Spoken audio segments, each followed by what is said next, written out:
joined by Tim Tebow, Jordan Rogers, Roman Harper, talking about what we've seen, this defensive battle in the first half and what we need to see from both of these teams in the second half. There are the guys over there, and of course, figure out exactly what needs to happen for Notre Dame. They get the ball first in the half. Tim would like these two. All right, welcome back inside the Caesars Superdome. And we are about to get ready to wrap up this quarter number 2, just right before the halftime. I am pretty sure that tragic events here. Well done, Laura. I'm really proud of you. Yeah, we're under 2 minutes to go in the second quarter before halftime. After we finish the second quarter, then we will head on to the ESPN app to watch the bands at halftime. I have no idea which band will be performed first. This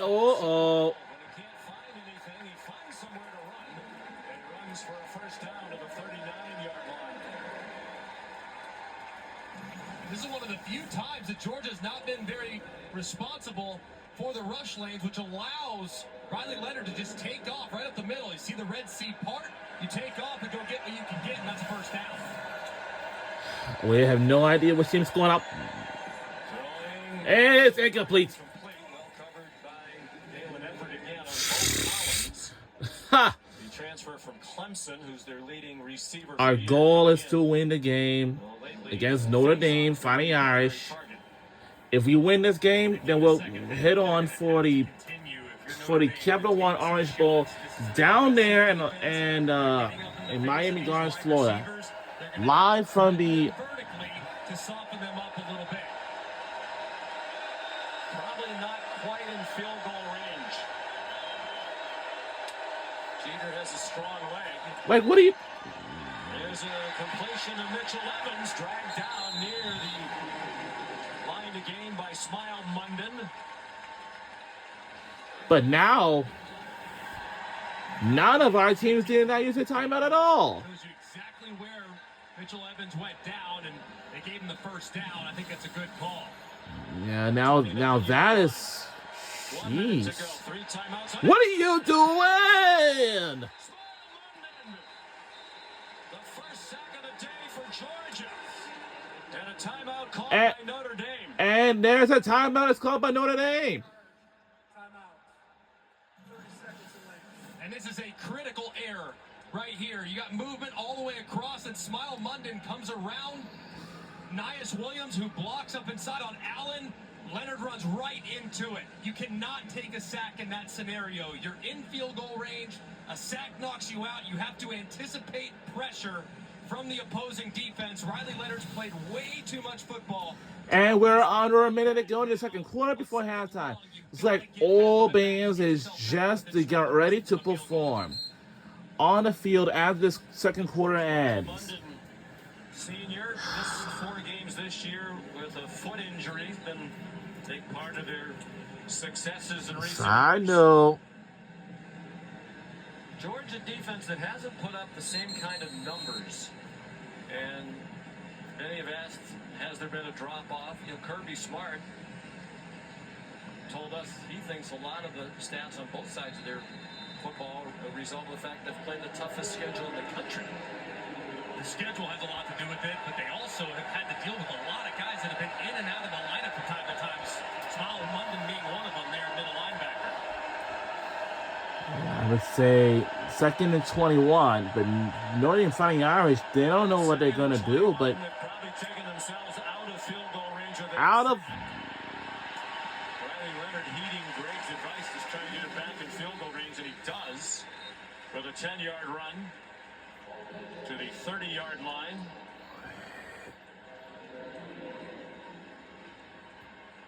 Like somebody called timeout. All right, who called a timeout or what?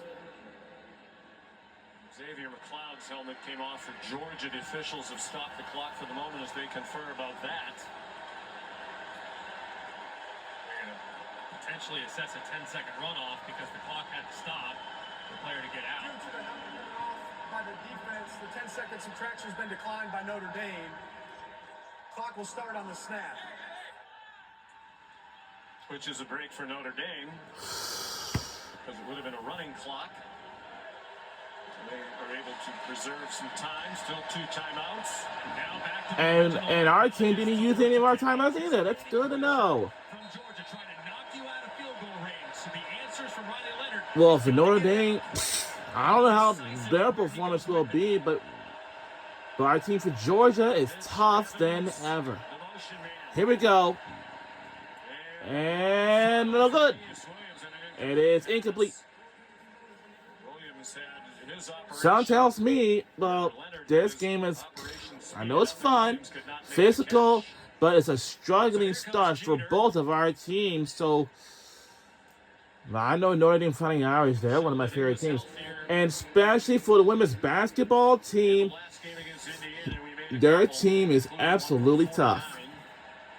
Yep, their team is tough. And that's why I really love their team, including the football team as well, both of them. Hold it, hold it, hold it, hold it, hold it. So we're using our first time out of the half. All right, let's take a look at the message from the movie or something. Well, I don't know.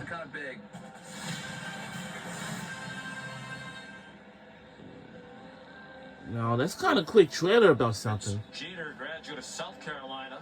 But I don't know what trailer that is. Sciences said he might want to be a chiropractor like his dad, who's helped him get healthy for tonight. Now he's at Notre Dame studying business analytics.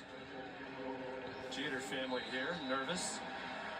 With a concentration in sports analytics, he should be the one to tell Marcus Freeman when to go for it or when not to go for it. He's glad the coach opted for a field goal try here.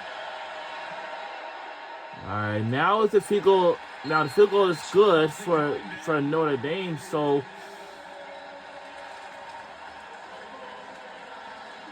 Notre Dame leads 6-3 with 38 seconds to go in the half. Perfect snap, perfect hold, right down the middle with excellent rotation.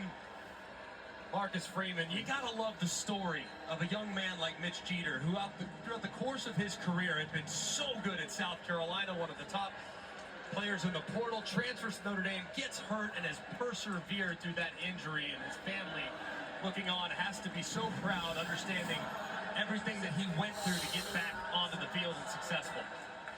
And his health's important. When you get in these playoff games, if you're in a close game, the field goal could easily be the difference.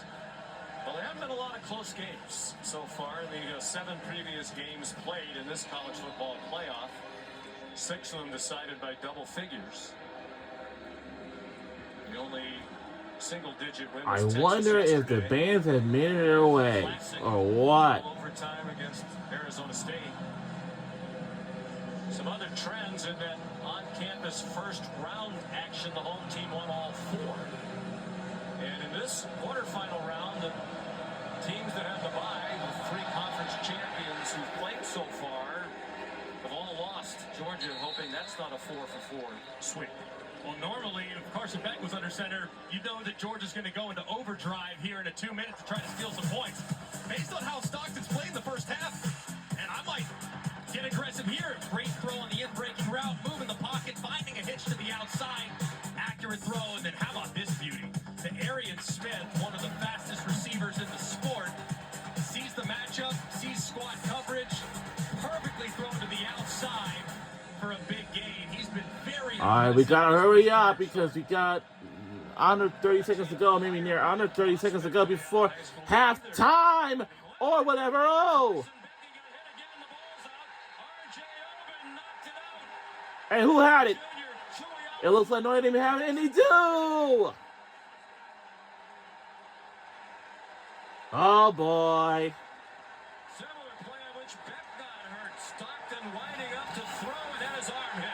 Wow, I mean, just massive as Oben working against the left tackle again. A position that has given them so much fits this season. Monroe Freeland can't get out of his stance. Oben goes right around him, strips it as Stockton is getting ready to release the ball. and a huge turn as Georgia tries to get aggressive to steal some points, and it could be detrimental, massively detrimental to the Bulldogs. That was our second turnover. Second takeaway for the Irish. They now lead the country all by themselves, moving out of that tie with Texas with 31 takeaways. 13-yard line. 33 seconds, 2 timeouts. Notre Dame with a chance to add to a 3-point lead. Play fake. And a touchdown for Notre Dame. Touchdown, Irish. With the first touchdown of this game. Uh-oh.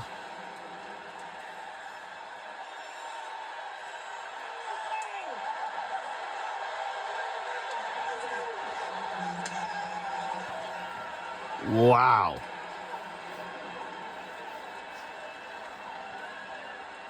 And not only do they get takeaways, but they capitalize on them. Notre Dame came into today 141 points off turnovers this season, 35 more than any other team in the country. And Mitch Jeter adds the extra point. What a huge turn of events. We'll be rooting for Georgia Bulldogs. That's all. I hope we're going to do something in the second half. He brings 2 tight ends in the ball game, which is a heavy run emphasis personnel. Georgia knows that. Look at the effect that it has on the safeties, Dan Jackson and Malachi Starks. They both see the ball go into the belly of the running back, which forces one-on-one coverage to the outside. It's a well-thrown football, and extremely strong Tomorrow, hands shown by Bo Collins. I think my boy was done in the morning. Terrific throw and catch. So tonight, even eat or drinking anything, but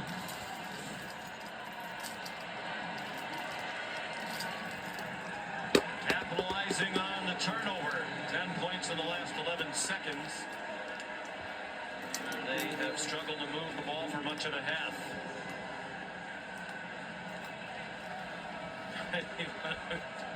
And Mike Denbrock. Amazing how it's changed. Early in the year, Leonard's confidence shot after that loss to Northern Illinois. And now he is playing with great confidence. Touchback off the foot of Mitch Jeter.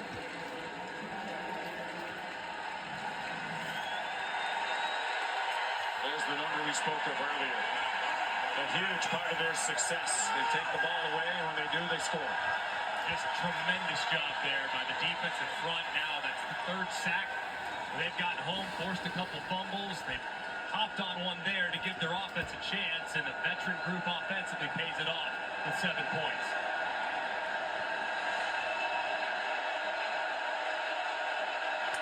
Trevor Etienne, the running back. And he's ripped down by Leonard Moore. And it doesn't look like either team is going to be compelled to stop the clock.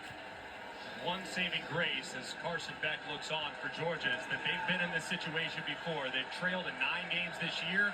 They have 7 comeback wins, which is the second most in the FBS. So they've done it before. Can they do it again? can they do something? Whoa! Wow, what a finish. And now it's halftime. What a finish.